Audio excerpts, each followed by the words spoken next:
you know that your nipples are older than your teeth?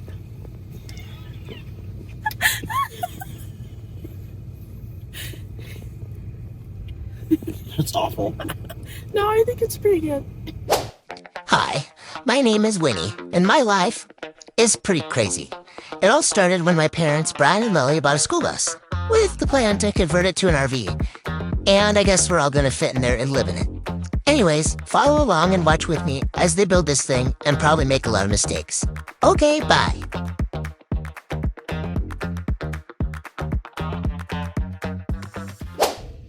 Here we are, day 3, Home Depot trip number 1. Let's do this. Dun, dun. Do we both just do that? Yeah.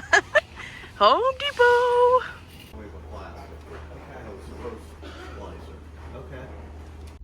All right, so now we're at Lowe's. Reason we're at Lowe's is because part of taking out our floors today is we're going to take out those heaters that we had in the last video. And to do that, we're going to make a loop essentially with the radiator lines. And we're looking for a 1-inch hose connector, brass, not plastic. And that's been hard to find, so stay tuned. Classic moment as Brian's wife. I'm waiting out in the car because he had to poop. But Lowe's did have exactly what we needed, so that's a first. So as you can see, there's a ton of trim. It's all basically Phillips head screws all the way around. We're gonna come through and try and use a pry bar, and if we have to pull up screws, we will. As far as the heaters go, you can see we have 2 of them, and the heater lines run through this trim on the side. We don't exactly know where they go or how it works, so that's gonna be an adventure once we pull all the trim up. But yeah, basically it's going to go trim and then floors. Shout out to Chuck Cassidy's YouTube page because he has a really easy way of doing this. And hopefully this is just a breeze. And the wheel wells will come up too. Yep. Also, we have a mystery box. Yes, we don't know what's in here. And it's bolted to the floor. It could be a sarcophagi. I hope not. Me too. All right, we're back at Home Depot to get another tool. Our air chisel was a little too chunky. So for those of you at home, if you're using an air chisel, it's worth it to get the extra set of heads because you never know what you're going to need. Yep. Yup. Dong, dong, dong. Dong, dong, dong, dong, dong, dong. Home Depot didn't have the chisel. We're back at Harbor Freight.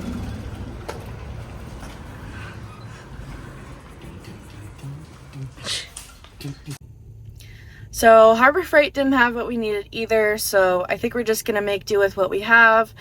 Maybe use the angle grinder to make the chisel thinner, or just angle grind all the screws off. So yeah, and Brian's not here because once again he had to poop. And people always ask me, Lily, how do you get so much reading done? Well, he's in the store pooping and I have my Kindle and I'm gonna probably get like 20 minutes of reading in. So yay. It's now 2 o'clock. We're starting to sag, but let's get some stuff done. Start slide.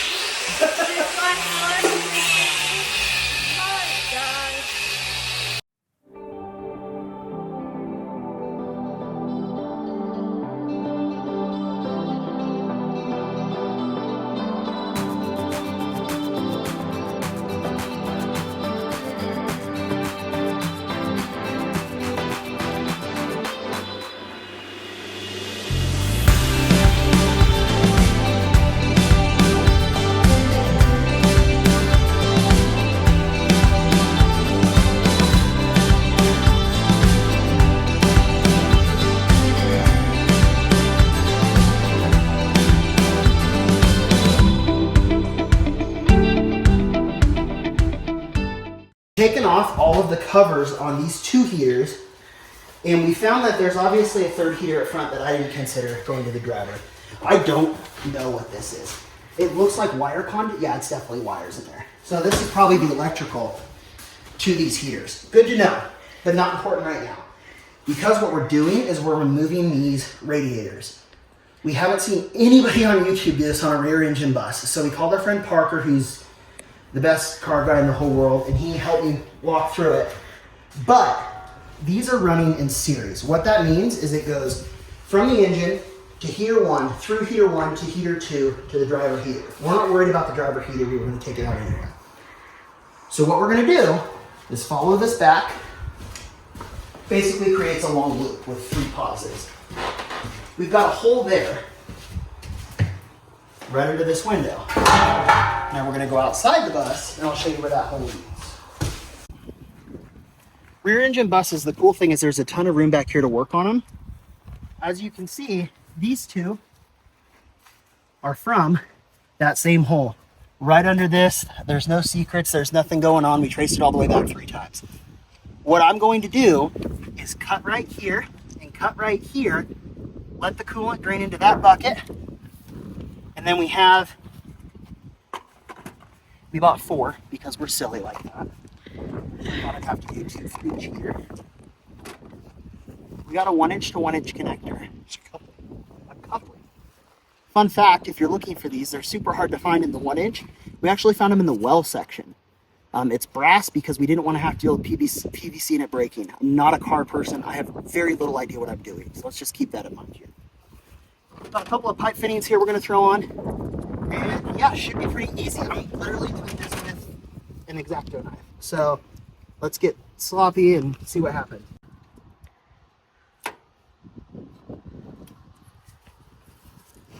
That's a leaky boy.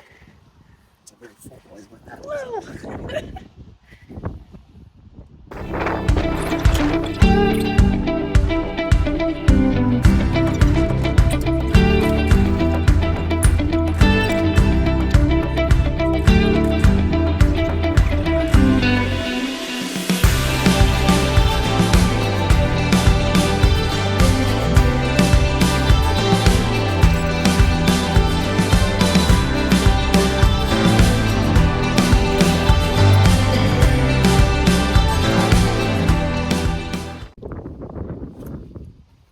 Shouldn't be any pressure at all on that now. What was that?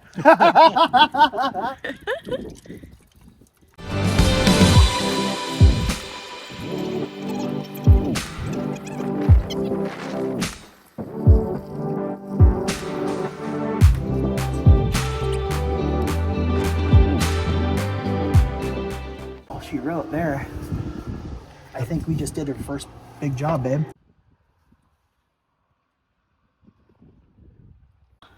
Now that we have drained the lines under the emergency door and in the back, we can take out the heaters, take out the lines, and take out the floors. The big thing there is, I mean, there were lines running through the floor, so we couldn't have done that even if we wanted to at this point. But yeah, it was a good day. We're dirty. I'm so gross. I'm covered in coolant. Every drop got in the bucket, I promise. But good day. We got less done than we thought, but we'll recap later. But moral of the story is we got our heaters undone. Yeah, and some of the floors. And pulled up all the trim. Yeah, or most of the trim. Yeah. Which turned out to be harder than Chuck Cassidy said. Come on, Chuck. I'm just kidding. He's just a pro. We never claimed to be pros. Enthusiasts, maybe. Pros, absolutely not. All right. All right, babe. What's in the mystery box? Let's open it up. Oh. There's nothing. Why? Why? Easy day, right? I was looking forward to that. Easy day? No, not easy. So easy. 2 hours tops. No. It's day 4, and we're at Home Depot again.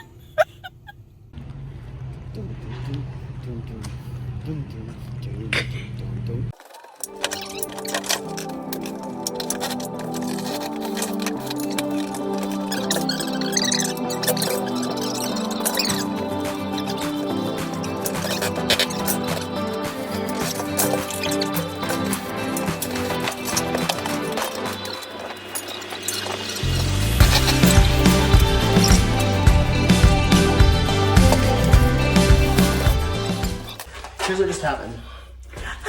I went under the bus and I chased those coolant lines because it's a loop. It's one big loop from back to front. So every line that goes up has to come back. I assume there'd be 2 and it'd just go to the driver heater. What I'm concerned about is there was a split.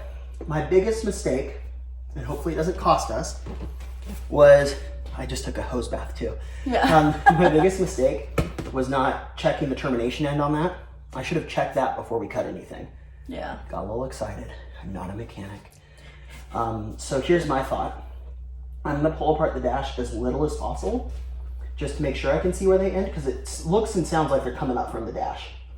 If I can do that, we should be good. Either way, the one question I have, and this is really dumb, I'm not a mechanic, but I don't know if there's any engine components or transmission case, I think that's a thing, up in the front that needs coolant to run.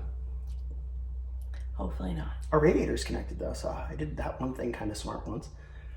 Anyway, let's keep going. Yep. All right, so a lot of people are gonna wonder why we're taking up the floor. They're like, what, isn't there plywood under there?